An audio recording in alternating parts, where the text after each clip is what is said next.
So what inspired my EI journey was, it was actually when I was a high school teacher teaching an entrepreneurship class. And on the first day of class, when we were deciding what kind of business we were going to run, two of them got into a fist fight. Now you have to remember, I was in my early 20s, and all of a sudden these 17, 18-year-olds got into a fist fight. I thought, how the heck are a bunch of 17-year-olds going to listen to me, yet alone learn from me? And it was at that moment I thought to myself, I wonder what it is about those students that probably, teachers wouldn't have given them a lot of opportunity. So I took it upon myself to make one of them the VP of production and the other the VP of human resources. And I wanted them to know what it felt like to have something that was larger than themselves that they could sort of control and be responsible for. And what I ended up doing is really connect with them on an emotional level, and it was hard. They weren't easy students to get along with.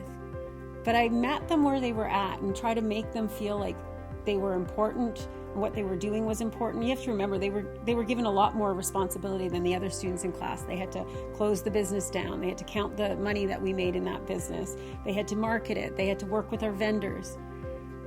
And they rose to the occasion.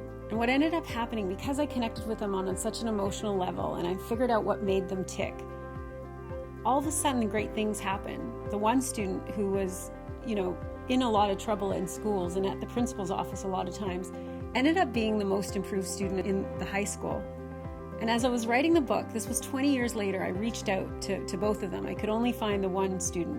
And I reached out to her and I asked her, if she would connect with me. And what she told me in that story was she was going through a really tough time. She had just gotten out of foster care. And when I was convincing her to sort of take on the VP production role, she said it was because I cared about her, because I took the time to get to know her, that great things happened. And that's the power of emotional intelligence. When we connect with people on an emotional level, a heart level, great things happen. And so that's when I realized that other people need to learn this, that we don't need to be afraid of our emotions. Emotions are just emotions, just feelings, not good or bad, right or wrong, just a transient feeling that can be incredibly personal and very painful at times. But if you connect with people on an emotional level, that's the universal language that we all feel and can relate to.